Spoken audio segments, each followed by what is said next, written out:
All right. So the topic for this session is ultimately keeping your remote team aligned with goals. And as the poll, I'll share the results here real quick. Seems to be a challenge for a lot of managers in this room right now, and I totally get that. It is definitely not an easy task.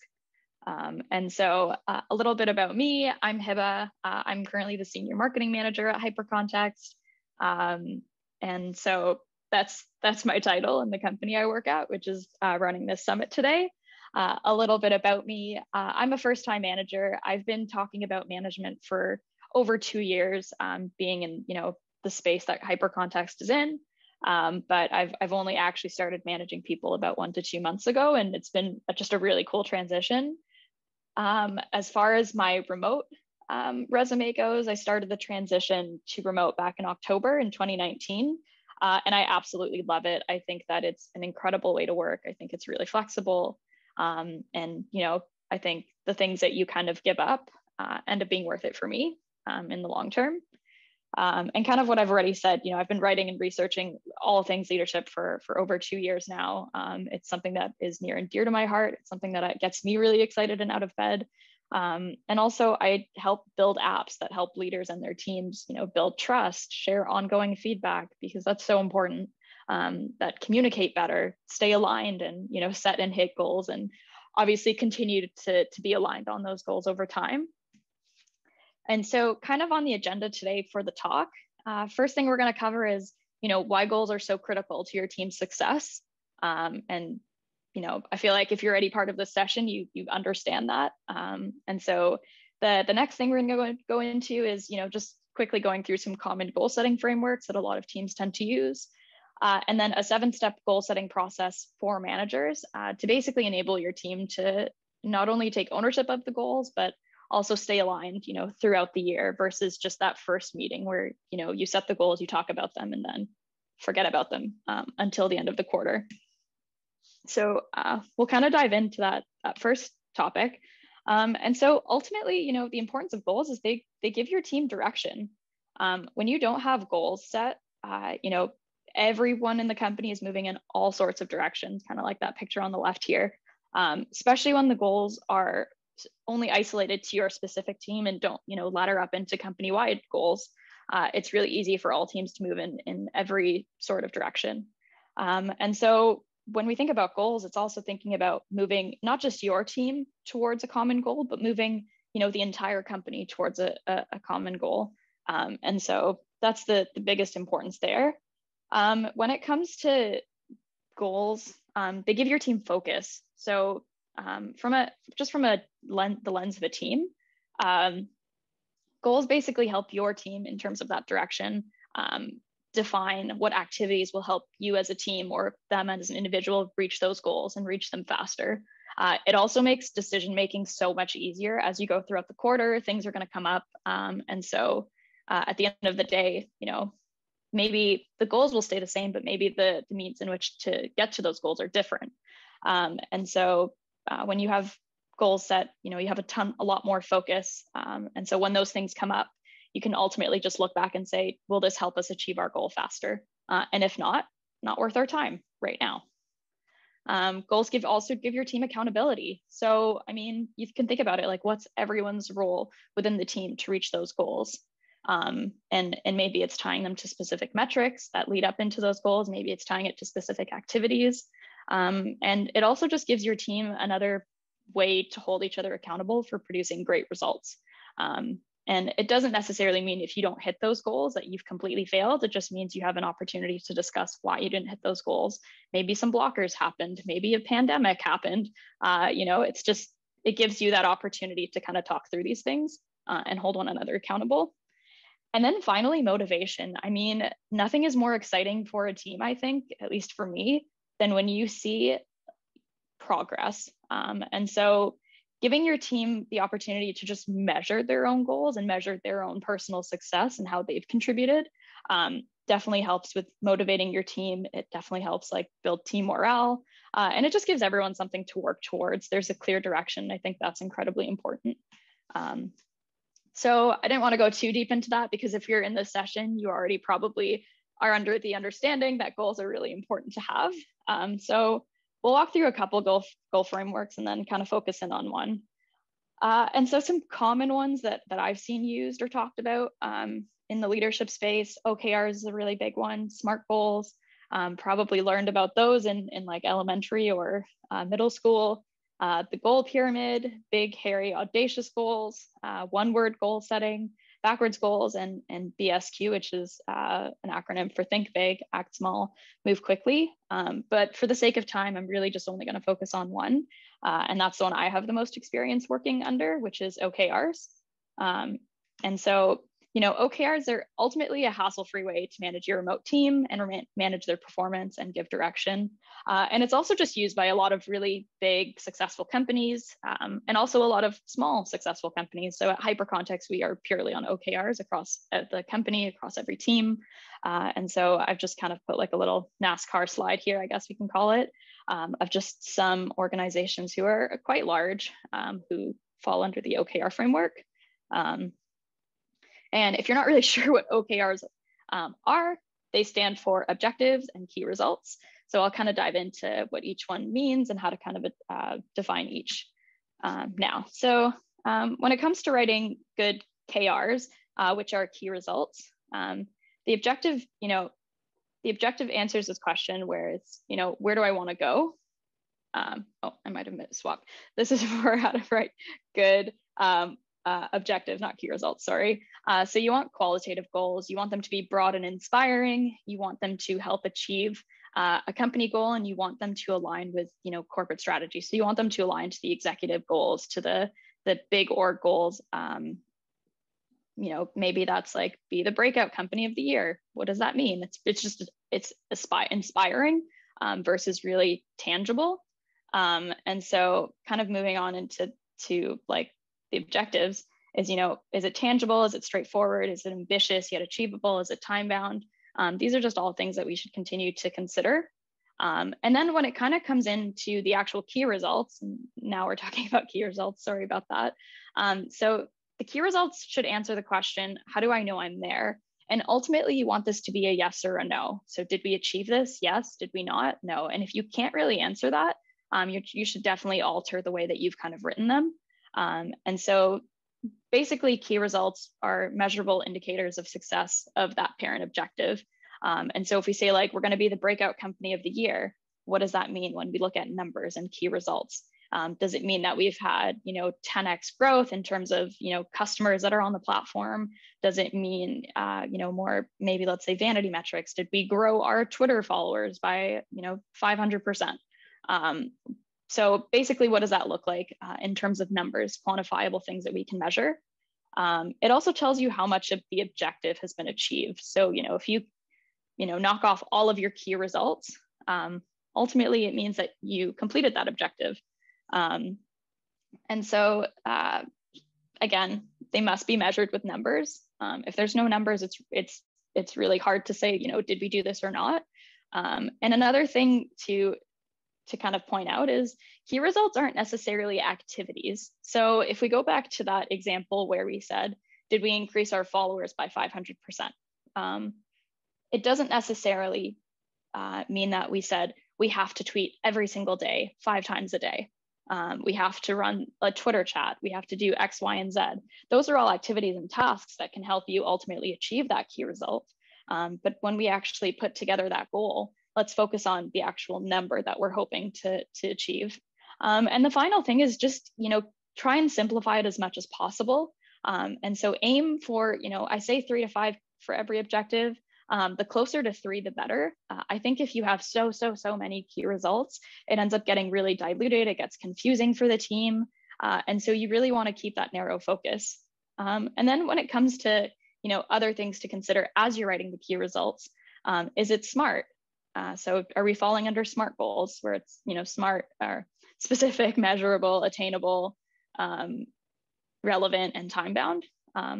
Is it a result rather than a task? Does it help achieve that objective that you've set? Is there a timeline set, which, if it's SMART, there will be? And is it a stretch or is it an operational goal? And so when it comes to OKRs, a lot of the time you think about things as a stretch goal. And so the way I kind of approach it is, if we hit 100% of that key result, then that's just absolutely ludicrous. You want to make goals hard, but you want to also make them achievable. But kind of adding in that extra challenge pushes you to do more and pushes you to, test things and just be creative to be able to get and achieve that key result. And so at Soapbox for us, if we hit 70% of whatever key results we set, that's success in our eyes. That's a green check mark. But it doesn't mean that the work is done. If we hit 100%, and again, that's ludicrous, but it just pushes you to challenge yourself and try new things. And so I think that's something really important to also consider as you're setting your own goals at your own company or for your own team. But also let your team know if you're setting stretch goals, let them know it's a stretch goal, because otherwise that might be a little bit deflating to think like, this is not possible. Putting it in the lens of like, it might not be possible, but if we achieved it, that'd be pretty cool.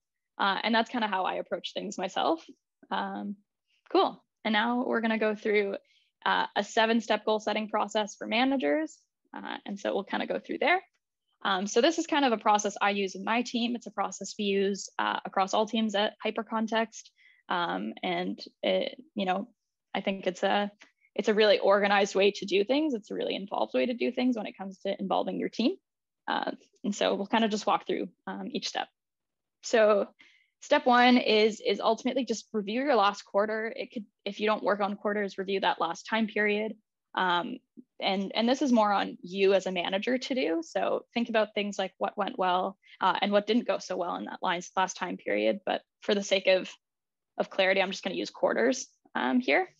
I think it's important to consider, were there any roadblocks that came up that we weren't able to resolve, and kind of dive deeper, like why weren't we able to resolve them? What was the impact those roadblocks had on us, and what can we do to avoid them in this next coming quarter?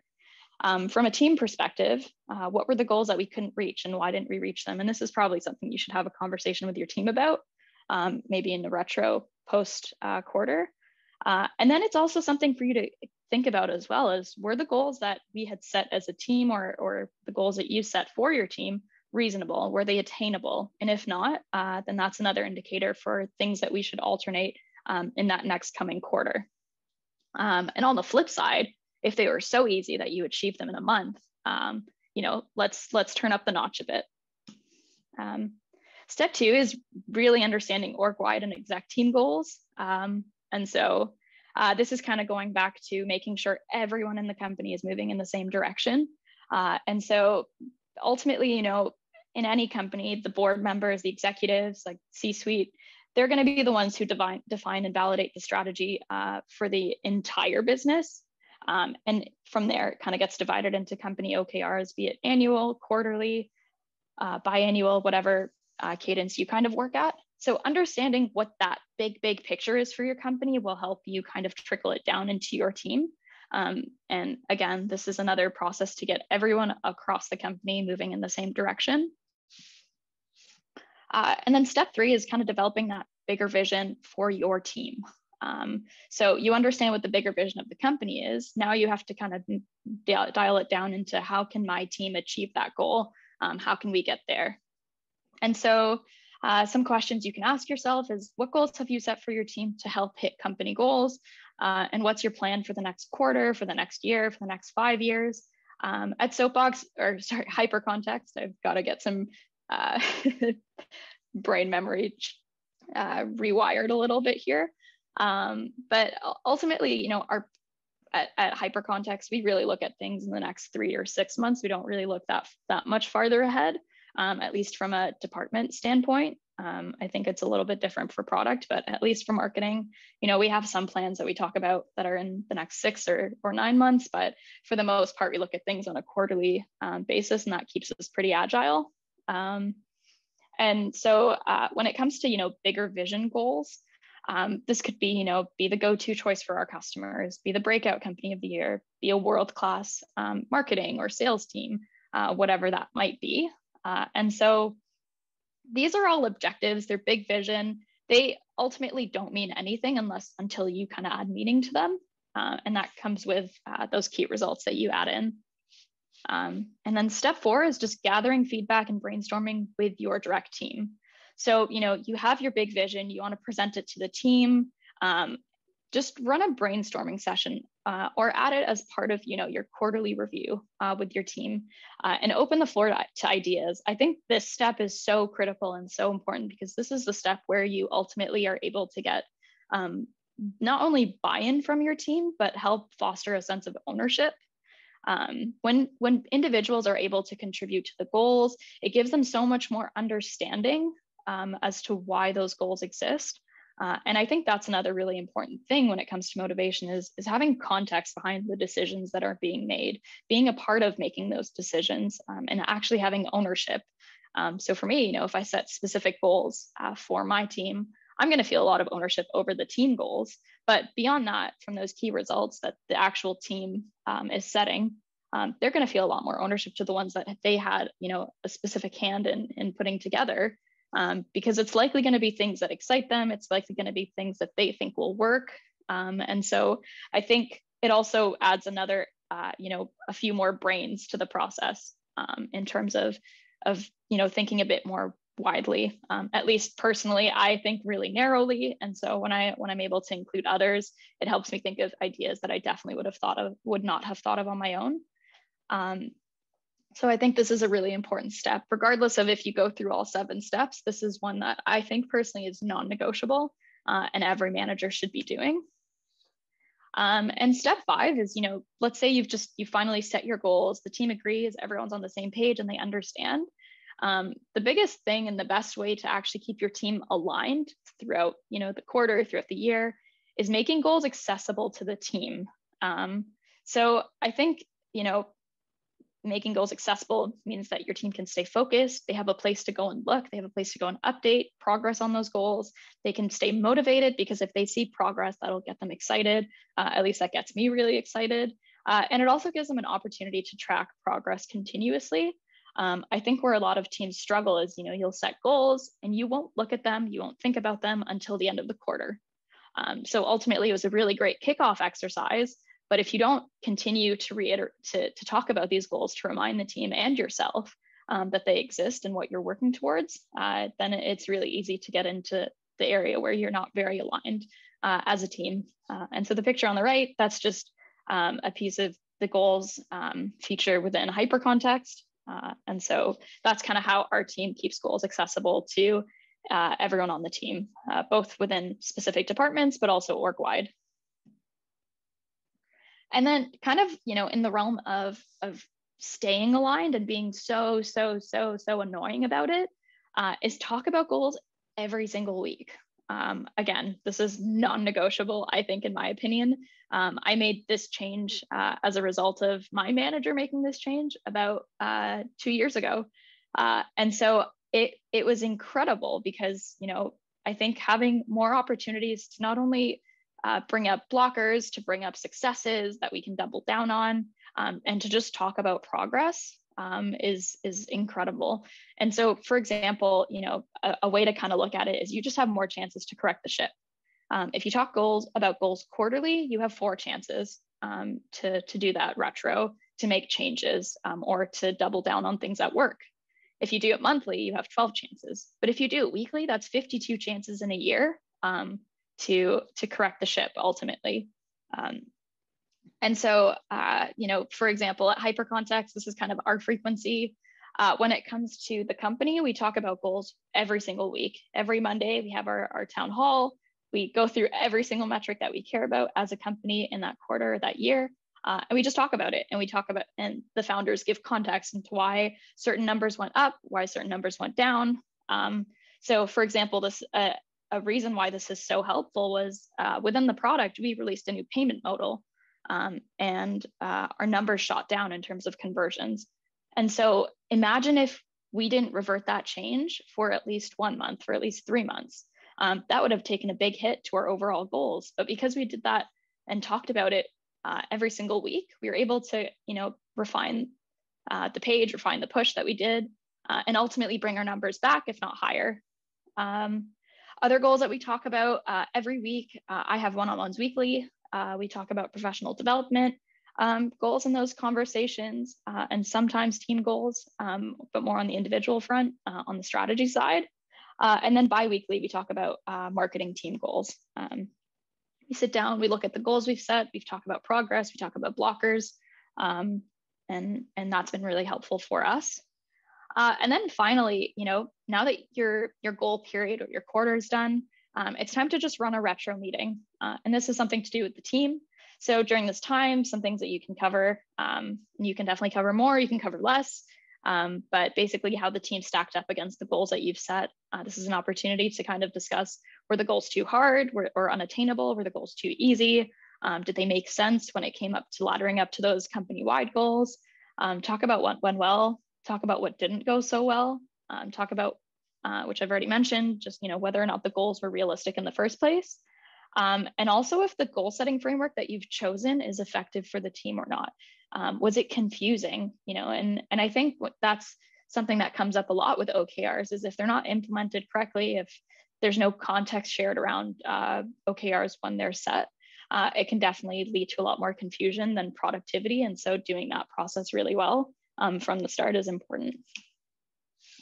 And so kind of just recapping here, the benefit of goals, it just aligns the team going towards a certain direction. It gives individuals a sense of purpose. It gives them a sense of ownership towards their goals. And it gives them an opportunity to feel like they're contributing beyond just individual contributor work. It gives them a bit more of that strategy feel. And then finally, it makes employee evaluation easier. So whether you're a direct report, whether you're a manager, having these things just documented means that you can go back and say, hey, you're doing a really great job, or hey, I did a really great job last quarter. Let's talk about my promotion or my raise or whatever you want to talk about, or just recognition. And also kind of on the reverse, which is the more unfortunate side, if someone continues, quarter after quarter to not, hit their goals, and you've kind of addressed those over time, then it gives you that documentation should you ever have to put someone on a performance improvement plan. And then finally, a bit about Hypercontext. As a product, we combine meetings, we combine objectives, and we combine morale all into one workflow. So you are able to share continuous feedback and build that habit with your team, be it in team meetings or one-on-ones. You're able to talk about goals and you're able to kind of pin them to the top of your meeting agendas. That way you actually talk about them every single week, every other week, making it so impossible to forget about. And that's all I've got for now. So I'm gonna kind of open it up to questions here. If people have them, maybe I'll stop sharing my screen here. But if you've got questions, feel free to pop them in the Q&A, feel free to message them in the chat. I'm happy to talk. What process do you recommend to come up with shared goals? That's a great question, Caitlin. I honestly think so for us, we've built a library. I selfishly built one that also just made sense from a strategy perspective for the company, which we have a library on our website that has over 180 goal examples, and they're basically for every role, ideally in tech companies. And so something that we do is basically let the team, as we decide on those big vision objectives, is basically let the team know, hey, come up with 3 goals for yourself in which you think will contribute to our team goals. And so for some teams, they'll actually just go through the library, look through those goals, pick ones that are relevant, and kind of just tweak them to work. And so we'll kind of go through either in our one-on-one or through the team meeting and kind of refine those goals. I think that's a really good way to align individual goals with not only the team goals and that company-wide direction, but also align it with the career goals, for that individual. And so it's a really good way. I'm losing my train of thought here, sorry. It's a good way to be able to kind of tackle 2 birds, 1 stone. But I think, when it comes to shared goals, just talk about it as a team. Like set a time for your team, whether it's 10 to 20 minutes within your team meeting. Add that agenda and make sure like the team knows this is what we're going to be talking about. Come prepared. with your ideas and kind of define them within that meeting. Yeah, does that answer your question, hopefully? Let me know in the comments. And Lon, I hope I'm saying your name right. Is OKR creating and tracking possible through Hypercontext? Yeah, it is. If you want to reach out through intercom or through email, we can definitely set you up with our onboarding specialist, and they can just walk you through and see if it makes sense for you and your team. We launch and set all of our OKRs in Hypercontext for all of our teams. We have our company-wide ones in there as well. And so I find it really helpful. I think the most helpful part of it, because you can easily talk about OKRs or put them in a Google spreadsheet. Like there's definitely different ways to be able to create and track OKRs, and there's specific tools for them. I think the biggest difference for me is just forcing it to be at the top of all of my meeting agendas. That way they're actually so impossible to forget about. They're always there in your face. And so you really have no excuse to not think about your goals, not just every week, but probably every day, at least for me. Hi there. The session you just watched was part of a day-long leadership summit where we had over 23 leaders share their expert advice on what leaders can do today with their team, from remote management to one-on-one meetings. To check out the rest of the sessions, you can click the link here for the full playlist. You can also subscribe to our channel, as we'll continue posting all things leadership. And you can also visit our website at hypercontext.com. Thanks.